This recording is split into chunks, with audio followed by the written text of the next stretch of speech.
हैं कि दिल्ली से आई रोबोट की टीम ने सृष्टि को बाहर निकाला है। वही मासूम सृष्टि जो कि पिछले कई दिनों से यहाँ पर जिंदगी से जंग लड़ रही थी। सीहोर में बोरवेल से सृष्टि को बाहर निकाल लिया गया है, क्योंकि देश भर की निगाहें इसी पर टिकी हुई थी कि कब वह मासूम उस बोरवेल से बाहर निकले। और 40 घंटों की जद्दोजहद के बाद आखिरकार सृष्टि बाहर निकल आई है। सृष्टि को एम्बुलेंस के जरिए अब अस्पताल ले जाया जा रहा है। दिल्ली से एक स्पेशल रोबोट की टीम आई थी, उसने सृष्टि को उसकी मदद से बाहर निकाला गया है। सीहोर में दरअसल बोरवेल में सृष्टि गिर गई थी। 300 फुट वो गहरा बोरवेल बताया जा रहा था, जिसमें मासूम सृष्टि फंसी हुई थी।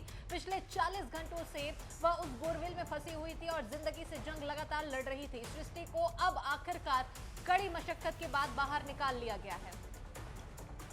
चलिए इसी मामले पर और भी ज्यादा जानकारी के लिए राकेश शर्मा की ओर रुख करते, जो कि हमारे साथ फोन लाइन पर जुड़ चुके हैं। राकेश, आपसे जानना चाहेंगे, आखिरकार मुसीबत टल गई है, सृष्टि बाहर आ गई, क्या कुछ अपडेट, अभी कैसी स्थिति वहां पर? देखिए, जो 300 फीट गहरे बोरवेल में जिंदगी और मौत से जंग लड़ रही थी सृष्टि, उसको आखिरकार लगभग 50 घंटे के रेस्क्यू ऑपरेशन के बाद बाहर निकाल लिया गया है और उस बच्ची को एम्बुलेंस के माध्यम से तत्काल सीहोर जिला अस्पताल ले जाया गया है। और अभी जो डॉक्टर हैं उसके स्वास्थ्य परीक्षण कर रहे हैं और जो एम्बुलेंस जिस एम्बुलेंस से मासूम सृष्टि को जिला अस्पताल ले जाया गया है, उसके साथ अपर कलेक्टर और पुलिस अधीक्षक भी गए हैं। इसके अलावा मैं आपको बता दूं कि बच्ची को जो रेस्क्यू टीम जिस टेक्निक से उसको बाहर निकाला गया है, वो रोबोटिक टेक्निक से उसे बाहर खींचा गया है। और बच्ची, हालांकि जो इस टीम को जो लीड कर रहे हैं महेश अय्यर, उनका ये कहना है कि बच्ची अभी कोई रिस्पॉन्स नहीं कर रही थी और उसे फिलहाल एम्बुलेंस से सीधे अस्पताल ले जाया जा रहा है। हालांकि बच्ची जो है 150 फीट की गहराई में फंसी हुई थी, लेकिन रेस्क्यू ऑपरेशन में जो सबसे बड़ी जो मुसीबत बन रही थी वो थी बोरवेल में आ रहा पानी। इस पानी को बाहर निकालने को लेकर जो है जिला प्रशासन के अधिकारियों ने मोटर के माध्यम से भी मोटर के माध्यम से पानी को बाहर निकाला, लेकिन साथ साथ जिस टेक्निक का उपयोग दिल्ली से आई हुई टीम ने किया वो सफल साबित हुई और आखिरकार मासूम सृष्टि को 150 फीट जो 155 फीट गहरे बोरवेल में थी, इसको आखिरकार बाहर निकाल लिया गया है। इसके बाद जो है एम्बुलेंस में उसके माता पिता और परिजन जो है उसको लेकर अभी जिला अस्पताल ले जाया जा रहा है और जिला अस्पताल में उसका स्वास्थ्य परीक्षण करके उसके बारे में आगे जो है बुलेटिन जारी किया जाएगा। हालांकि जो है बच्ची पिछले कहा जाए तो करीब आज सुबह से जो है पूरी तरह से अनकॉन्शियस नजर आ रही थी। जो रोबोटिक टेक्निक से जो तस्वीरें बाहर आई थी, जो जिला प्रशासन के अधिकारी या जो रेस्क्यू ऑपरेशन की टीम में जो जुड़े हुए लोग थे, उनके अनुसार जो बच्ची जो है किसी प्रकार का कोई रिस्पॉन्स नहीं कर रही थी। लेकिन सबसे ज्यादा मैं आपको बताऊं, इस रेस्क्यू ऑपरेशन के दौरान तेज हवा बारिश होने से भी रेस्क्यू प्रभावित होने का डर था। वहीं दूसरी ओर जिस तरह से जो पत्थर चट्टानों ने जो है रेस्क्यू ऑपरेशन को प्रभावित किया है, वो उसकी वजह से 3 दिन के बाद लगभग 50 घंटे से ज्यादा कह सकते हैं इस रेस्क्यू ऑपरेशन चला। लेकिन दूसरी ओर आपको बता दूं कि इस रोबोटिक टेक्निक का इस्तेमाल यदि पहले ही दिन हो जाता तो माना जा सकता था कि बच्ची जो मासूम सृष्टि जो जिंदगी और मौत से लगभग 27 फीट पे जंग लड़ रही थी, फिर उसके बाद 50 फीट और उसके बाद फिर जैसे ही 150 फीट पे पहुंच गई थी, वो जल्द से जल्द निकाली जा सकती थी। लेकिन जिला प्रशासन और हालांकि मुख्यमंत्री शिवराज सिंह चौहान ने इस ऑपरेशन के लिए जो है बाद में आर्मी को जो है कमान सौंपी और आर्मी के बाद फिर जो है इस रेस्क्यू ऑपरेशन में रोबोटिक टेक्निक का इस्तेमाल किया गया, जिसमें टीम जो है सफल भी साबित हुई है। जी राकेश, आपसे ये भी समझना चाहेंगे, कुल मिलाकर हालात लगातार विपरीत ही नजर आ रहे थे। जैसे कि आपने बताया अभी कि जब रेस्क्यू ऑपरेशन किया जा रहा था तब पानी लगातार एक चुनौती बनी हुई थी। गहरे पानी की वजह से लगातार रेस्क्यू में दिक्कतें आ रही थी और जैसे जो तस्वीरें अभी निकलकर सामने आई हैं, तेज हवाएं भी यहाँ पर चल रही है, तो मौसम ने भी एकाएक करवट ली थी। तो कुल मिलाकर सभी स्थितियों की मार यहाँ पर पड़ती नजर आ रही है। जिस प्रकार से देखिए 54 घंटे का रेस्क्यू ऑपरेशन हुआ है, तो दूसरी ओर मैं आपको बता दूं कि जिस प्रकार से सीहोर जिले में जिस प्रकार से मौसम विपरीत हो रहा था, यानी हवा और जिस प्रकार से जो धूप थी, तीखी जो धूप थी, उसके बाद जिस प्रकार से मौसम में परिवर्तन आ रहा था, उसकी वजह से भी जो है अधिकारियों की चिंता बढ़ती हुई नजर आ रही थी। दूसरी ओर आपको बता दूं प्रथा कि 100 फीट के बाद जो है पानी बोरवेल में दिखाई देने लगा था और पानी चूंकि 100 फीट के बाद जो है रिसना शुरू हो रहा था और पानी की वजह से जो है सबसे बड़ी जो मुसीबत है, या कह दिया जाए कि चुनौती थी, वो जो वो मासूम सृष्टि को बचाने की थी, क्योंकि 100 फीट के बाद पानी जैसे जैसे बढ़ रहा था वैसे वैसे मासूम सृष्टि के लिए भी के जिंदगी और मौत से जूझ रही थी। लेकिन उस पानी को जो है बाहर निकालने के लिए भी जिला प्रशासन के अधिकारियों ने जो मोटर है, पानी की मोटर है, उसका उपयोग करा। और अभी आपको बता दूं कि जो मासूम सृष्टि है उसको जिला अस्पताल ले जाया गया है और साथ साथ जो है जिला प्रशासन, पुलिस प्रशासन और स्वास्थ्य महकमे को जो अलर्ट मोड पर रखा गया था, क्योंकि जैसे ही मासूम सृष्टि के बाहर निकलने की खबर स्वास्थ्य महकमे को पता चली और जिला अस्पताल के जो सभी अधिकारियों को अलर्ट मोड पर रखा गया था कि बच्ची जिला अस्पताल रेफर की जा रही है, जिला अस्पताल लेकर आ जा रहा है। तो ऐसे में पूरा स्वास्थ्य महकमा अलर्ट पे था। और अभी आपको बता दें कि अभी जो है जो बच्ची है उसको जिला अस्पताल लेकर जो है उसका स्वास्थ्य परीक्षण किया जा रहा है। जी, अभी जब बोरवेल से बाहर निकालकर सृष्टि को जिला अस्पताल ले जाया गया, तो क्या उस दौरान सृष्टि के परिजन, उनके परिवार वाले उनके साथ मौजूद थे? कौन कौन इस दौरान में साथ में है? देखिए, मैं आपको बता दूं प्रथा, जिस प्रकार से जैसे ही मासूम बच्ची सृष्टि को बोरवेल से बाहर निकाला गया, उसकी माँ और उसके पिताजी दोनों ही उनको बताया गया और उसके बाद उस बच्ची को जो है उन्हीं की गोद में जो है जिला अस्पताल के लिए जो है भेजा गया है। हालांकि मैं आपको बताऊं, जिला अस्पताल पे जो है गेट पे ही पुलिस प्रशासन के अधिकारियों द्वारा आम लोगों को रोक दिया गया है, क्योंकि अंदर जो है मासूम बच्ची सृष्टि का इलाज के लिए जो है डॉक्टर तैनात है। और क्योंकि जिस प्रकार से लोगों को जानकारी मिली है कि सीहोर की मासूम बच्ची बोरवेल में गिर गई थी, तो जिला अस्पताल है उसके आसपास भी काफी भीड़ बढ़ चुकी है। और ऐसे में जो है भीड़ को नियंत्रण करना और तमाम जो आसपास ट्रैफिक को कंट्रोल करना भी पुलिस प्रशासन के लिए चुनौती है। दूसरी ओर आपको बता दूं कि अभी जो है किसी प्रकार का बच्ची के स्वास्थ्य को लेकर डॉक्टरों की तरफ से कोई बुलेटिन जारी नहीं हुआ है, किसी प्रकार का कोई बयान नहीं आया है। तो ऐसे में माना सकता है कि जो पहले उसकी जांच पड़ताल, स्वास्थ्य की जांच पड़ताल की जा रही है और उसके बाद ही कुछ बात निकल के सामने आएगी। जी चलिए, बिल्कुल। तो एक बार फिर से हम अपने दर्शकों को बता दें, आप बने रहिएगा राकेश हमारे साथ में। तो एक बार फिर से आपको खबर बता दें, जहां सीहोर में जो मासूम यानी कि बोरवेल में सृष्टि गिर गई थी, उसे आखिरकार निकाल लिया गया है। कई घंटों की कड़ी मशक्कत के बाद आखिरकार सृष्टि को बाहर बोरवेल से निकाल लिया गया है। कड़ी मशक्कत की गई, दिल्ली की एक रोबोट की टीम विशेष तौर पर यहाँ सृष्टि को बाहर निकालने के लिए यहाँ बुलाई गई थी और आखिरकार सभी की मेहनत रंग लाई है और अब सृष्टि को बाहर निकाल लिया गया। जैसे कि हमारे सहयोगी ने भी बताया है कि करीब 50 घंटे तक की बच्ची का रेस्क्यू ऑपरेशन यहां पर चलाया गया और इसी के बाद अब सकुशल बच्ची को बाहर निकाल लिया गया है। आनन फानन में तत्काल यहां से बोरवेल से निकालते ही एम्बुलेंस क्योंकि लगातार तैनात थी मौके पर और इस एम्बुलेंस की मदद से सीहोर के जिला अस्पताल में यहां सृष्टि को लेकर जाया गया है और वहां अभी सृष्टि का इलाज अभी जारी रहेगा और उसके बाद में मेडिकल बुलेटिन जारी होगा और तब हालातों का पता चल पाएगा कि आखिरकार सृष्टि अभी किस स्थिति में है। एम्बुलेंस के जरिए सृष्टि को फिलहाल अस्पताल भेजा गया है। दिल्ली से स्पेशल रोबोट की टीम आई थी और हमारे सहयोगी जिस प्रकार से लगातार बने हुए थे और वो भी जानकारी दे रहे थे कि हालात लगातार विपरीत नजर आ रहे थे। रेस्क्यू ऑपरेशन निरंतर यहां पर जारी था। तेज हवाएं भी यहां पर चलती नजर आ रही, क्योंकि जो तस्वीर निकलकर सामने आई है, पानी कहीं ना कहीं एक बड़ी चुनौती बनी हुई थी, क्योंकि काफी गहरे बोरवेल में यह मासूम जा गिरी थी और इसी वजह से उसे निकालने में भी खासी दिक्कतों का सामना करना पड़ रहा था। बेहोशी की हालत में सृष्टि को बाहर निकाला गया है। बोरवेल से सृष्टि को आखिरकार बाहर निकाल लिया गया। देश भर की निगाहें इसी पर टिकी हुई थी। करीब 50 घंटे की कड़ी मशक्कत के बाद आखिरकार सृष्टि को बाहर निकाल लिया गया है। तो देखिए, तस्वीरें हम लगातार आपको दिखा रहे हैं जहां सीहोर से ये तस्वीरें, ये वही जगह है, वही घटना स्थल जहां पर रेस्क्यू ऑपरेशन चलाया जा रहा था और वही जगह जहां पर मासूम सृष्टि खेलते खेलते बोरवेल में जा गिरी थी और इसी के बाद से उसे बाहर निकालने के लिए जद्दोजहद निरंतर की जा रही थी। बड़ी संख्या में टीम यहाँ पर तैनात थी। स्थानीय प्रशासन, जिला प्रशासन सभी यहाँ पर मौके पर मौजूद थे। खुद मुख्यमंत्री शिवराज सिंह चौहान भी पल पल की अपडेट्स ले रहे थे और उनकी निगरानी में भी रेस्क्यू ऑपरेशन किया जा रहा था। उनकी ओर से मॉनिटरिंग यहाँ पर की जा रही थी। करीब 50 घंटे की कड़ी मशक्कत यहां पर की गई और हर किसी का मकसद सिर्फ एक था, सिर्फ एक ही लक्ष्य था कि किसी तरह से सृष्टि को बोरवेल से बाहर निकाल लिया जाए और आखिरकार सभी की ये मेहनत रंग लाई है और सृष्टि को गहरे बोरवेल से बाहर निकाल लिया गया है। हालांकि अभी फिलहाल प्राथमिक तौर पर जिस प्रकार से अपडेट आ रहे हैं कि सृष्टि बेहोशी की हालत में थी और इसी के बाद उसे आनन फानन में बाहर निकालकर तत्काल सबसे पहले उसे एम्बुलेंस के माध्यम से अस्पताल भेजा गया है और इसी के बाद से अब उसके बाद प्राथमिक उपचार के बाद मेडिकल बुलेटिन जारी किया जाएगा और जहां से सृष्टि का क्या कुछ हाल है, कैसी स्थिति है सृष्टि की, ये पता चल पाएगा। तो करीब 50 घंटे तक बच्ची का रेस्क्यू ऑपरेशन चला है और आखिरकार सभी की मेहनत रंग लाई कि सृष्टि को, मासूम सृष्टि को गहरे बोरवेल से बाहर निकाल लिया गया है।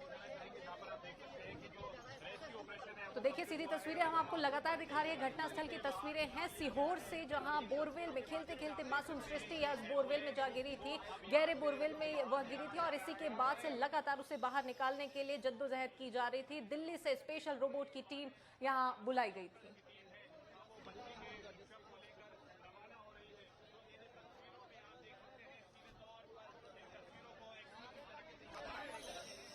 तो करीब 50 घंटे की कड़ी मशक्कत के बाद आखिरकार सृष्टि को बाहर निकाल लिया गया।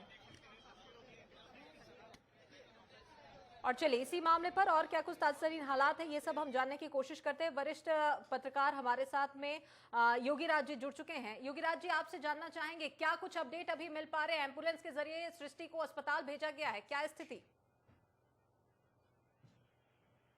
मेरी आवाज, हेलो जी योगीराज जी, आवाज मिल पा रही है आपको हमारी? हाँ, आ रही है। सवाल पूछिए जी, क्या अपडेट मिल पा रहे हैं? अभी आखिरकार सृष्टि को बाहर निकाल लिया गया कड़ी मशक्कत के बाद। देखिए, अभी तो क्योंकि ताज़ा हालत यही है कि उसको निकाल के हॉस्पिटलाइज करने की तैयारी है पूरी, लेकिन मेरा मत इसमें यही मानना रहता है कि लगातार ये जो हादसे हो रहे हैं और देश नहीं, पूरे प्रदेश और पूरे देश में हो रहे हैं, लेकिन अभी तक कोई ऐसा मैकेनिज्म सिस्टम नहीं बन पाया कि इन पे अंकुश लगाया जा सके। और ये भी जो ताजा मामला हुआ है, लोग इतने लापरवाह होते हैं कि अब वो बोरवेल के ऊपर एक केवल तगाड़े से उसको ढक दिए।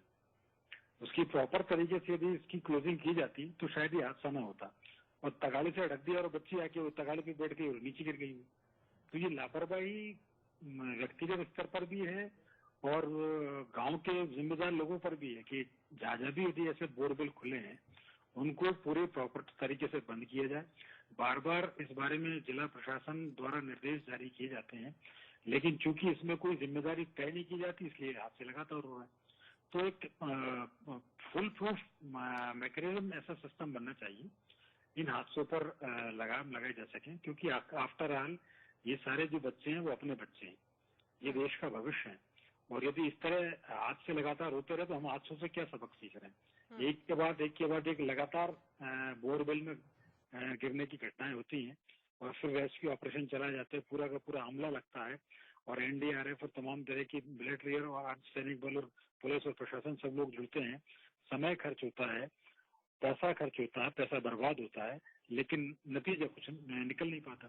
तो इस पूरे मामले में बड़े संजीदगी के साथ पेश आना चाहिए।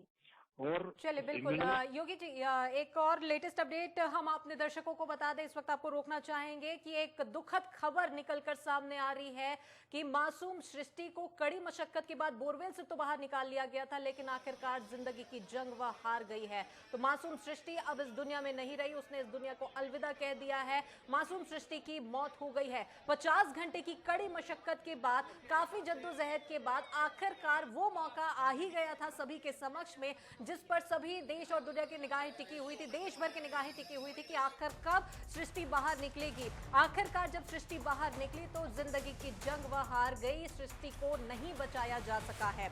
तो एक बड़ी और एक लेटेस्ट अपडेट आपको बता रहे हैं। बोरवेल से निकालने के लिए 50 घंटे तक कड़ी मशक्कत की गई, रेस्क्यू ऑपरेशन यहां पर चलाया गया।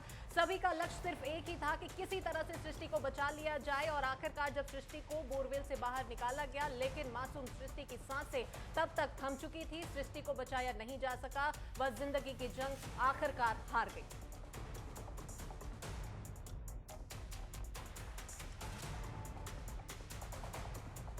तो जिंदगी की जंग सृष्टि हार गई है। सीहोर से जुड़ी एक खबर है, जहां पर बोरवेल में मासूम सृष्टि जा गिरी थी। 50 घंटे तक कड़ी मशक्कत यहां पर की गई। सभी का लक्ष्य सिर्फ एक था कि मासूम सृष्टि को किसी भी तरह से बोरवेल से बाहर निकाला जाए, और आखिरकार जब वो समय आया, वो मौका आया, तब तक सृष्टि की सांसें थम चुकी थी, वह इस दुनिया को अलविदा कह चुकी थी। और चलिए इसी मामले पर और भी इस पूरे घटनाक्रम को हम विस्तार से समझ लेते हैं। हमारे साथ में सर, आपसे समझना चाहेंगे कैसे समझा जाए इस पूरी स्थिति को। एक मासूम जो बोरवेल में जा गिरी, कड़ी मशक्कत के बाद जब उसे बाहर निकाला गया और अब उसकी सांसें थम गई। बिल्कुल प्रथा, बहुत ही दुखद खबर है ये कि जिस तरह से सृष्टि को बचाने के लिए लगातार कोशिशें की जा रही थीं। पहले एनडीआरएफ और एसडीआरएफ की टीमें लगीं, आर्मी को भी लगाया गया और फाइनली रोबोटिक आर्म की मदद से उसको निकालने की कोशिश की गई, लेकिन इसके बाद भी उसको बचाया नहीं जा सका। जो सबसे दुखद स्थिति है प्रथा, जिस पर मैं आपसे चर्चा करना चाहूँगा कि ये कोई पहली घटना नहीं है। अगर मध्य प्रदेश की ही बात करें तो पिछले 6 महीने के भीतर ये 5वीं घटना है। बैतूल में एक बच्चा चला जाता है बोरवेल में, इसके बाद जो है छतरपुर में घटना होती है, विदिशा में होती है, अब सीहोर में होती है। पूरे देश की अगर हम स्थितियां देखें तो लगातार कोई ना कोई घटना पूरे देश में हो रही है। अगर मैं इस पर पहले भी चर्चा कर रहा था प्रथा कि प्रिंस की घटना जब आज से 17 साल पहले हुई थी, कुरुक्षेत्र हरियाणा में एक बच्चा बोरवेल में गिरता है और मीडिया के चलते पूरे देश का ध्यान उस पर जाता है। इसके बाद से भी लगातार घटनाएं होती रही हैं। इसके बाद एनडीआरएफ का गठन हुआ, एसडीआरएफ बनी, तमाम कोशिशें की गई, लेकिन हम कोई फुल प्रूफ सिस्टम नहीं निकाल पाए हैं। इस देश में अब भी लगभग 2 करोड़ 70 लाख बोरवेल हैं और उनमें से बहुत सारे खुले पड़े हैं। एनडीआरएफ के आंकड़े खुद बताते हैं कि 2009 के बाद से कम 40 बच्चे जो हैं बोरवेल में गिरकर मौत के मुंह में समा चुके हैं। तो ये बड़ी अफसोस की स्थिति है कि एक घटना बार बार होती है, लेकिन ना तो राज्य स्तर पर ना केंद्र के स्तर पर कोई ऐसा प्रयास हो रहा है जिससे कि ऐसी घटनाओं की पुनरावृत्ति रोकी जा सके। और थोड़ी सी लापरवाही के चलते बड़े बड़े हादसे हो जाते हैं और मासूम लोगों की जान चली जाती है। जी प्रथा। जी सर, आगे ये भी समझना चाहेंगे, ये वाकई बहुत दुखद घटना है, लेकिन इसके पीछे के घटनाक्रम की वजह पर अभी गौर करें तो कहीं ना कहीं ये लापरवाही और चूक भी है। हाल ही में इससे बात मध्य प्रदेश की, छत्तीसगढ़ की भी अगर बात करें तो जांजगीर में जो राहुल का रेस्क्यू किया गया था उसके साथ भी कमोवेश ऐसे ही हालात निर्मित हुए थे, ऐसी ही घटना निर्मित हुई थी। लेकिन बात यही आ जाती है कि जब ये घटना घटित होती तब तमाम नियम कायदे कानून की बात होती है और उसके बाद में वापस से लापरवाही का दौर मानो एक शुरू हो जाता है, वही ढीठ। जी बिल्कुल प्रथा, इसमें जो अक्सर लोग जानना चाहते हैं, हम खुद भी समझना चाहते हैं कि बोरवेल का गड्ढा बहुत छोटा गड्ढा होता है और अक्सर लोगों को लगता है कि आखिर बोरवेल में बच्चा कैसे चला जाता है। इसको समझने के लिए हमने छत्तीसगढ़ बोरवेल वेलफेयर एसोसिएशन के प्रेसिडेंट गौरी शंकर दुबे जी से कल बातचीत की और उन्होंने जो जानकारी दी वो मैं आपसे और दर्शकों से जरूर शेयर करना चाहूँगा। उनका कहना था कि छत्तीसगढ़ में अमूमन 6 इंच का बोर किया जाता है, जिसके लिए 7-8 इंच का बोरवेल जो है गड्ढा खोदा जाता है, लेकिन मध्य प्रदेश में लगभग 12 इंच का बोर किया जाता है। यानी वो गड्ढा इतना बड़ा होता है कि अगर किसी का पांव पड़ जाए तो बच्चे तो क्या बड़े भी उसके अंदर जा सकते हैं। उसके बाद जितनी वो कोशिश करेंगे बाहर आने की उतनी वो नीचे जाते जाएंगे। एक दूसरी जो बड़ी महत्वपूर्ण बात उन्होंने बताई वो ये बताया कि अमूमन लोग बोर तो करा लेते हैं, लेकिन बोर के बाद जो लोहे की पाइप या केसिंग डाली जानी चाहिए, चूंकि वो खर्चीली होती है, तो अमूमन बोर कराने वाला आदमी वो केसिंग नहीं डलवाता है और कहता है कि इसको ऐसे ही छोड़ दो। ऐसे में ये और असुरक्षित हो जाता है और जब कभी बोर फेल होता है तो वो गड्ढा जो है कहीं खेत में या किसी भी मैदान में रहता है, लोगों का ध्यान नहीं जाता, ना तो उसको भरने के लिए कोई कोशिश की जाती है और उसके बाद कभी भी कोई बच्चा उसके ऊपर अगर चला जाता है गलती से भी तो उसकी जो है उसका पाँव जाता है और वो फिर बहुत दुखद हादसे में तब्दील होता है। जो दूसरी बहुत महत्वपूर्ण चीज़ ये भी है प्रथा कि इतने वर्षों में कोई ना तो मैकेनिज्म बनाया गया है ऐसी घटनाओं को रोकने के लिए और ना कोई कड़े कायदे कानून जो हैं इस पर लागू किए गए हैं। सुप्रीम कोर्ट ने 2009 में सुओ मोटो कॉग्निजेंस भी लिया था और गाइडलाइंस जारी की थी बहुत सारी कि राज्यों को इसका पालन करना चाहिए, लेकिन आज भी उसका पालन नहीं हो रहा है। चलिए बिल्कुल, तो इस पर और भी विस्तार से हम चर्चा करेंगे और समझने की आपसे कोशिश करेंगे, लेकिन इसी बीच रुक कर लेते हैं हमारे सहयोगी राकेश गुप्ता की ओर कि क्या कुछ ताज़ा हालात है और क्या लेटेस्ट अपडेट निकलकर सामने आ रहे हैं। राकेश, आपसे जानना चाहेंगे, आखिरकार कड़ी मशक्कत के बाद, जद्दोजहद के बाद सृष्टि को जब बाहर निकाला गया तो उसकी सांसें थम चुकी थी, सृष्टि को बचाया नहीं जा सका। जी बिल्कुल, निश्चित तौर पे जो ये अभी खबर आ रही है बड़ी दुखद ही खबर है। मासूम सृष्टि को बचाया नहीं जा सका है और डॉक्टरों ने उसे मृत घोषित कर दिया है। इसके अलावा मैं आपको बताना चाहूंगा कि मासूम सृष्टि की शव को जो है पोस्टमार्टम रूम में ले जाया गया है, जहां उसका अभी पोस्टमार्टम किया जा रहा है। ये पोस्टमार्टम के बाद ही जो डॉक्टर जो है बच्ची की मौत की जो है पूरी रिपोर्ट जो है बता पाएंगे। इसके अलावा मैं आपको बताना चाहूंगा कि मासूम सृष्टि के बचाव को लेकर जिस प्रकार से रोबोटिक टेक्निक का उपयोग किया गया था, इस टेक्निक का उपयोग यदि पहले ही दिन किया जा सकता था तो मासूम सृष्टि जो है आप आज हम सबके बीच में होती। लेकिन जिस प्रकार से मासूम सृष्टि को बचाने में कम से कम 52 घंटे से अधिक का समय लग गया और इसी के चलते जो है मासूम सृष्टि जो है काल के काल में समा गई। दूसरी ओर मैं आपको बताना चाहूंगा कि जिस प्रकार से डॉक्टर ने ये बच्ची का जो है अभी स्वास्थ्य परीक्षण किया था, लेकिन जो टीम पहुंची थी सुबह रोबोटिक टीम, उसने जिस प्रकार से जिस टेक्निक का उपयोग करके वो बच्ची की मूवमेंट पे नजर डाली थी, तो उनको बच्ची का सृष्टि का जो है किसी प्रकार का कोई मूवमेंट नजर नहीं आ रहा था। तो इससे साफ तौर पर जो है चिंता सुबह से ही बढ़ना शुरू हो गई थी कि बच्ची मूवमेंट क्यों नहीं कर रही है। दूसरी ओर जब अभी बच्ची को जब रोबोटिक टीम के जो लीड कर रहे थे जो अहीर साहब है, उनका कहना था कि बच्ची को जब बाहर निकाला गया था बोरवेल से तो बच्ची अनकॉन्शियस थी। तो साफ तौर पर यह था कि बच्ची जो है 24 घंटे से ज्यादा समय से ज्यादा जो है मूवमेंट नहीं कर रही थी। तो ऐसे में जो है चिंता, क्योंकि उसके स्वास्थ्य को लेकर चिंता बढ़नी जरूर लाजमी थी। लेकिन दूसरी ओर जब अभी जब उसका जिला चिकित्सालय लाया गया, जिला चिकित्सालय में डॉक्टर ने उसे मृत घोषित कर दिया और आखिरकार जो जिंदगी की जो जंग है वो मासूम सृष्टि हार गई है। अभी उसका पोस्टमार्टम चल रहा है, जिला चिकित्सालय के बगल में ही जो पोस्टमार्टम रूम है वहाँ पे चल रहा है। और इसके अलावा जो पुलिस और जिला प्रशासन के जो बड़े आला अधिकारी हैं वो भी वहाँ मौजूद है। और अब कुछ देर बाद ही जो है शॉर्ट पीएम रिपोर्ट आएगी। उस पीएम रिपोर्ट में सृष्टि के डेथ होने के कारण साफ इंगित नजर आ जाएंगे। जी चलिए, बिल्कुल। तो अभी पोस्टमार्टम के लिए प्रक्रिया अपनाई जा रही है और पीएम रिपोर्ट आने के बाद ही महत्वपूर्ण खुलासा हो पाएगा। तमाम जानकारी के लिए हमारे साथ में जुड़ने के लिए बहुत शुक्रिया राकेश। आपका नजर बनाए रखेगा, आगे भी हम आपसे अपडेट्स लेंगे। तो लगातार हम इस खबर पर बने हुए हैं और अपने दर्शकों को भी बता रहे हैं कि सीहोर के बोरवेल में जो मासूम सृष्टि यहां गिर गई थी, खेल खेल में उसकी जान चली गई। करीब 50 घंटे तक बच्ची का रेस्क्यू ऑपरेशन चला। सृष्टि को एम्बुलेंस के जरिए अस्पताल भेजा गया। दिल्ली से स्पेशल रोबोट की टीम ने सृष्टि को बाहर निकाला, लेकिन आखिरकार इतनी जद्दोजहद के बाद भी सृष्टि को बाहर नहीं निकाला गया। सर, हमारे साथ में लगातार जुड़े हुए ग्रुप एडिटर अभय किशोर जी, सर आपसे ये भी समझना चाहेंगे, लगातार रेस्क्यू ऑपरेशन चलता रहा, इसी बीच जो चर्चा का विषय रही वो दिल्ली से स्पेशल जो रोबोट की टीम आई थी वो भी एक चर्चा का महत्वपूर्ण विषय बनी रही और आखिरकार उसी टीम ने सृष्टि को बाहर निकाला।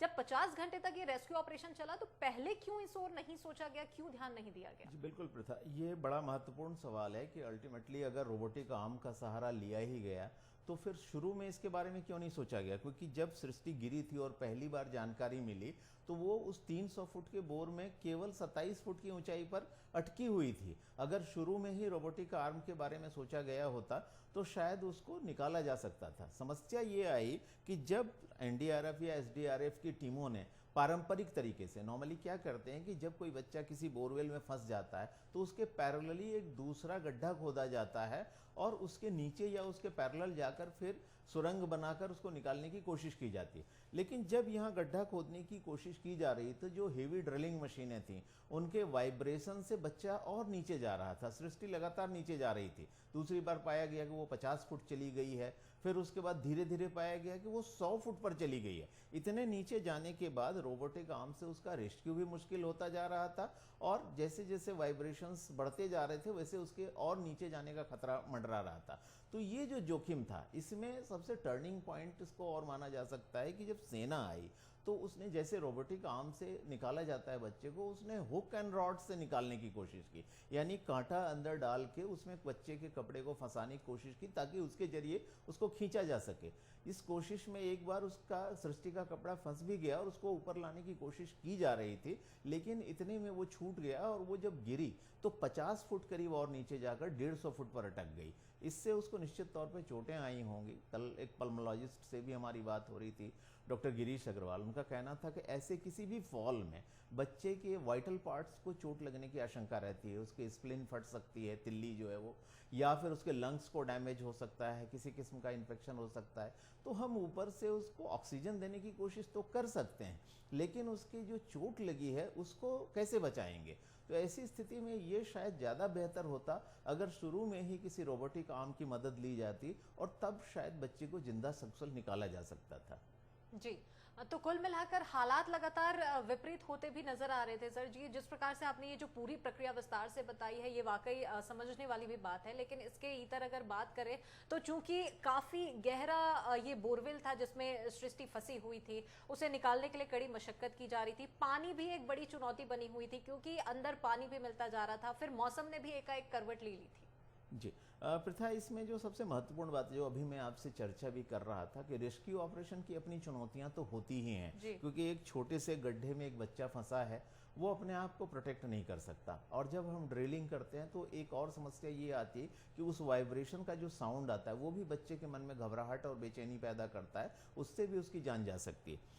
लेकिन जो सबसे महत्वपूर्ण सवाल है कि रिकरिंग हादसे एक के बाद दूसरा, दूसरे के बाद तीसरा, तीसरे के बाद चौथा हो रहा है और सुप्रीम कोर्ट तक इसमें गाइडलाइंस तय करता है, इसके बाद भी इसको लागू नहीं किया जाता। 2010 में जब सुप्रीम कोर्ट ने गाइडलाइन जारी की थी तो कई बातें कही थी। कहा था कि जब भी कोई आदमी ड्रिल करा रहा है, ऐसा कोई भी बोर करा रहा है, तो जो भी उसकी नियरेस्ट सक्षम अथॉरिटी है, अगर वो ग्राम पंचायत के एरिया में है तो ग्राम पंचायत, या शहरी प्रशासन जो भी है, जिला है तो जिले के अधिकारियों से उसको 15 दिन पहले सूचना देकर परमिशन लेनी होगी। एक दूसरे, जो गड्ढा खोदा जा रहा होगा वहाँ गड्ढा खुदवाने वाले और खोदने वाली एजेंसी दोनों का नाम, पता, कॉन्टैक्ट नंबर लिखा जाएगा और उसके चारों तरफ एक कांटेदार तार या घेरा बनाया जाएगा ताकि कोई बच्चा उसके अंदर ना जाए। लेकिन इसका कहीं पालन नहीं होता है।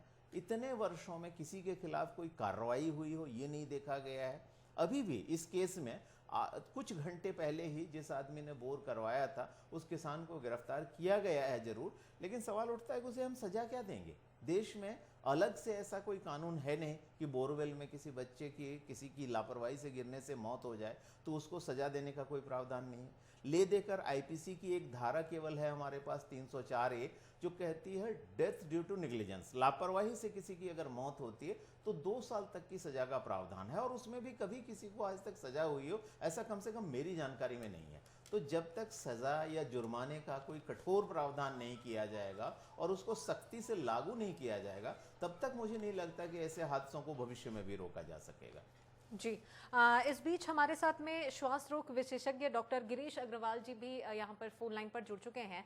डॉक्टर गिरीश जी, आपसे जानना चाहेंगे, मासूम सृष्टि की खबर अभी पूरे देश को लगी है, जहां पर सभी की निगाहें इस बात पर टिकी हुई थी कि सृष्टि को कब बाहर निकाला जाए, लेकिन इसी बीच सृष्टि को बचाया नहीं जा सका है। यहाँ साइंटिफिक दृष्टिकोण से अगर देखा जाए तो इस नजरिए से तो आप कैसे देखते हैं इन तमाम हालातों को? जी नमस्कार। सबसे पहले मेरी भावपूर्ण श्रद्धांजलि सृष्टि के लिए, और मैं परमात्मा से प्रार्थना करूंगा कि उनके माँ बाप को शक्ति दें इस भीषण परिस्थिति का सामना करने का। जहाँ तक साइंटिफिक एंगल से है तो कल भी जैसे हमारी बात हो रही थी तो मैंने कहा जो इंटरनल इंजुरीज होती हैं ऑक्सीजन की कमी की वजह से, उससे बहुत सारे कॉम्प्लिकेशन हो सकते हैं। ब्रेन में कॉम्प्लिकेशन हो सकता है, लंग्स में हो सकता है और हार्ट में हो सकता है। अगर हाइपोक्सिया की वजह से या ऑक्सीजन की कमी की वजह से फेफड़े में पानी भरता है तो उससे सांस लेने की दिक्कत और बढ़ती है, और जो ऑक्सीजन हम सप्लाई कर रहे हैं वो शायद कम हो सकता है, वो कमी पूरी ना करे और उसकी वजह से सांस की दिक्कत बढ़ते बढ़ते ये स्थिति आ सकती है। दूसरा तरीका हो सकता है कि ऑक्सीजन की कमी की वजह से कई दफे फेफड़े के साथ साथ हार्ट में भी प्रॉब्लम आती है और हार्ट का फंक्शनिंग कम होने लगता है, जिसकी वजह से ये हो सकता है। तीसरी परेशानी ये हो सकती है कि न्यूरोजेनिक पल्मोनरी एडिमा भी होता है, जो कि अगर ब्रेन में गहराई की वजह से प्रॉब्लम प्रॉपर अगर ऑक्सीजन नहीं जा रहा है तो उसकी वजह से भी फेफड़े में पानी भर सकता है और सांस की दिक्कत बढ़ते बढ़ते ये स्थिति आ सकती है। चलिए, बिल्कुल। तो यहाँ पर साइंटिफिक एंगल से क्या कुछ और कैसे हालात हो सकते हैं और किस वजह से ऐसी स्थिति यहाँ पर निर्मित हुई है, ये सब हमने जानने की और समझने की कोशिश की है। डॉक्टर गिरीश जी हमारे साथ में जुड़े हुए थे, बहुत शुक्रिया आपका हमारे साथ में जुड़ने के लिए और अपनी राय देने के लिए। चलिए वापस से इस मुद्दे की ओर रुख करते हैं, क्योंकि हमारे साथ में अभय किशोर जी लगातार बने भी हुए हैं। सर, आपसे हम लगातार इस पूरे मामले को विस्तार से समझने की कोशिश भी कर रहे हैं, और जैसे कि आपने कुछ देर पहले भी बताया था कि खुद मध्य प्रदेश में कई बार अलग अलग जगहों पर, छतरपुर, बैतूल, सीहोर, विदिशा, सभी जगहों पर ऐसे हालात निर्मित हो चुके हैं। क्या लोगों में ही जागरूकता की कमी है? अगर बोरवेल खुदाया जाता है तो क्या उन्हें ये बात नहीं समझ में आती कि उसे तुरंत से कवर कर दिया जाए? क्योंकि अगर ये समय रहते कर दिया जाएगा तो कहीं ना कहीं ऐसी स्थिति निर्मित नहीं होगी और इसका खामियाजा ऐसे मासूमों को नहीं भुगतना पड़ेगा। बिल्कुल सही कह रहे हैं पृथा, जैसा कि अभी मैं भी चर्चा कर रहा था और कि अवेयरनेस की कमी है। हाँ। थोड़े से पैसे बचाने या लापरवाही के लिए लोग बोरवेल को खुला छोड़ देते हैं, और ऐसी स्थिति में जब कोई हादसा होता है तो वो कितना दुखदाई हो सकता है, उसका सबसे बड़ा उदाहरण अभी कुछ दिनों पहले हमने छत्तीसगढ़ में ही देखा है। जांजगीर में राहुल नाम का जो बच्चा जिस बोरवेल में गिरा था, वो बोरवेल उसके पिता ने ही खुदवाया था। ये तो उसका सौभाग्य था कि 105 घंटे के ऑपरेशन के बाद उस बच्चे को सकुशल निकाला जा सका। लेकिन आप खुद सोचिए कि ऐसी स्थितियां हो सकती हैं कि जब आपका अपना ही कोई उस गड्ढे में गिर जाए और हम बिल्कुल लापरवाही कर बरतते हैं। कुछ किसानों से जब मेरी बातचीत हो रही थी तो उनका कहना था कि कोई किसी बोरवेल को अगर अबंडन करना है, वो अगर काम नहीं कर रहा है, फेल हो गया, उसमें पानी आना बंद हो गया, तो अमूमन लोग उसको वैसे ही खुला छोड़ देते हैं, जबकि उसको भरवाने के लिए किसी खास मेहनत की ज़रूरत नहीं है। एक आध ट्रैक्टर मिट्टी में या आसपास से जो कबाड़ है, मलबा है, उसको भी डाल देंगे तो वो बंद हो सकता है, और इसको होना चाहिए, इसके लिए गाइडलाइंस बनी हुई। लेकिन जैसा मैंने कहा, कोई कठोर प्रावधान नहीं है, अवेयरनेस की तो कमी है ही, कोई कठोर प्रावधान नहीं है, जिसके चलते ऐसी घटनाएं होती हैं। एक सुझाव और आया था कुछ दिनों पहले, जिसमें जो है ये सुझाव दिया गया था कि नेशनली, क्योंकि पानी दरअसल एक स्टेट सब्जेक्ट है, राज्य का विषय है, तो केंद्र इस पर अमूमन कानून नहीं बनाता, लेकिन कोई नेशनल हेल्पलाइन होनी चाहिए, ताकि कोई व्यक्ति अगर कहीं कोई बोर खुला देखता है तो उसकी सूचना दे सके और उस पर कार्रवाई हो सके।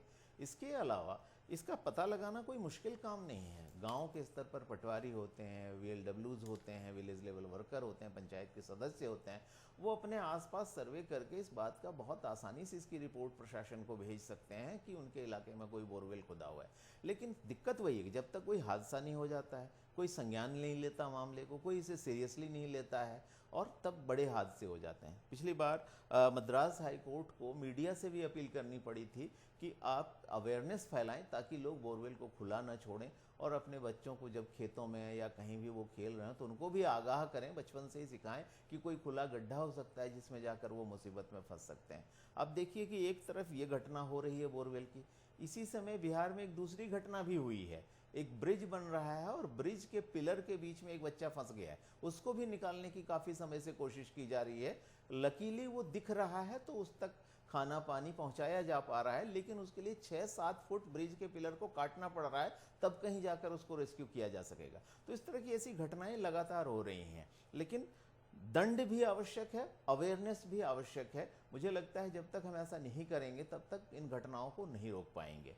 चलिए, बिल्कुल। तो समय समय पर प्रावधान तो किए जा रहे हैं, पहल तो की जा रही है, लेकिन कहीं ना कहीं लापरवाही लोगों की ओर से हो रही है और इसका सीधे साफ तौर पर खामियाजा मासूमों को भुगतना पड़ रहा है। चलिए, इसी बीच रुक करते हैं, वरिष्ठ पत्रकार संदीप पौराणिक जी हमारे साथ में इस वक्त फोन लाइन पर जुड़ चुके हैं। पौराणिक जी, क्या कहेंगे आप? कुल मिलाकर ऐसी लापरवाही लोगों की तरफ से हो रही है, लेकिन खामियाजा मासूमों को भुगतना पड़ रहा है। इस पूरे घटनाक्रम को लेकर आपकी क्या राय है? देखिए, मेरा ये मानना है कि घटना दुखद है, लेकिन ये मानव जनित घटना है। ये मानव की गलती है और बच्चों की जान जाती है इसमें। ये कोई पहली घटना नहीं है, कई घटनाएं ऐसी हो चुकी हैं। सबसे बड़ी समस्या ये है, जैसा मेरे से पूर्व वक्ता ये कह रहे थे, कि सरकारों का रुख सख्त होना चाहिए इन मामलों में। सवाल ये है कि सरकारें आदेश जारी कर देती हैं। मध्य प्रदेश में एक आदेश पिछले दिनों जारी हुआ था कि जहां ऐसे हादसे होंगे और उस बच्चे को बचाने में जो सरकारी खर्च होगा उसकी वसूली संबंधित व्यक्ति से होगी। सवाल ये उठ रहा है कि जो बोरवेल का गड्ढा नहीं भरवा पाता है, वो सरकार को पेनाल्टी के तौर पर वो खर्च कैसे देगा?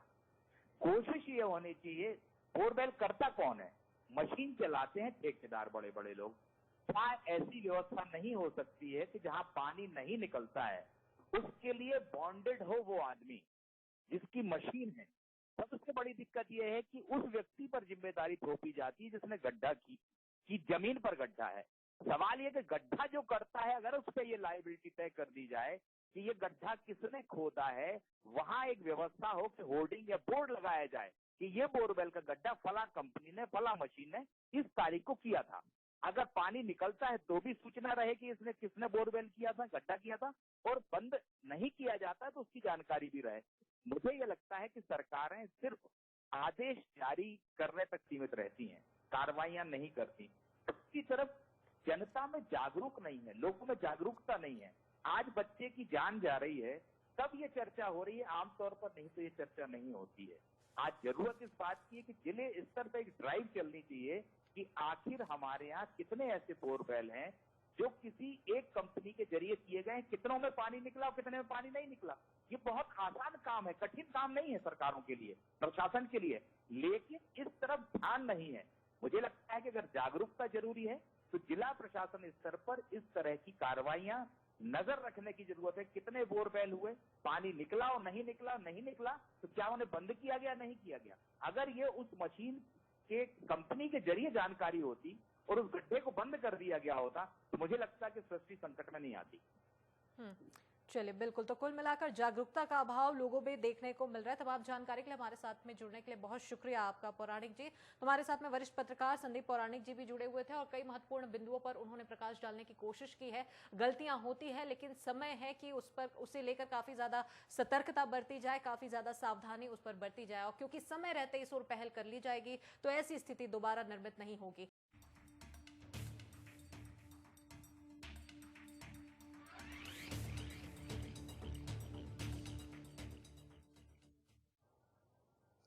ब्रेक के बाद आप सभी का स्वागत है और सृष्टि को लेकर हम लगातार आपको अपडेट्स दे रहे हैं। वही मासूम सृष्टि जो कि मध्य प्रदेश के सीहोर में खेलते खेलते यहां बोरवेल में, गहरे बोरवेल में जा गिरी थी और उसे बाहर निकालने के लिए लगातार कड़ी मशक्कत यहां पर लोगों की ओर से की जा रही थी। एक विशेष टीम भी आई हुई थी और आखिरकार 50 घंटे के लंबे रेस्क्यू के बाद दिल्ली से आई स्पेशल रोबोट की टीम ने सृष्टि को बाहर निकाल दिया गया। जैसे ही सृष्टि को बाहर निकाला गया, चारों तरफ यानी खुशी की लहर दौड़ पड़ी थी, लेकिन वह चंद मिनटों की खुशी ही रह पाई, क्योंकि इसी के बाद से वह माहौल मातम में तब्दील हो गया, क्योंकि सृष्टि को बचाया नहीं जा सका है। और इसी को लेकर हम लगातार चर्चा कर रहे हैं। ग्रुप एडिटर हमारे साथ में अभय किशोर जी भी लगातार बने हुए हैं और उनसे हम लगातार विस्तार से समझने की कोशिश कर रहे हैं कि आखिर ऐसी स्थिति निर्मित क्यों हो रही है, ऐसी गलती, ऐसी परिस्थितियां आखिर क्यों हो रही है, क्यों ऐसी लापरवाहियों का खामियाजा मासूमों को अपनी जान देकर चुकाना पड़ रहा है।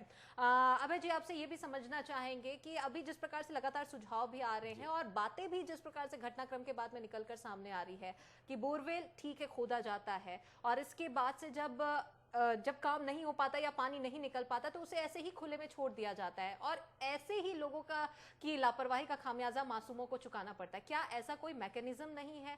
क्या बोरवेल की जो विशेष टीम है, जो कंपनी है जो बोरवेल करती है, जो खुदाई करती है, क्या उन्हीं से ही इसे पाटने का या इसे कवर करने का काम उनकी ओर से नहीं किया जा सकता? बिल्कुल। देखिए प्रथा, जो पिछले दिनों सुप्रीम कोर्ट ने निर्देश दिए थे उनमें ये मैकेनिज्म अपने आप था। अगर उसको फॉलो किया जाता तो शायद इस पर निगरानी रखना संभव होता। सुप्रीम कोर्ट ने जैसे ये कहा था कि राज्य सरकारों को जितनी भी बोरवेल कंपनियां हैं उनको रजिस्टर करना चाहिए। जो भी कोई खुदाई का काम कर रहा है वो इसकी सूचना प्रशासन को दे।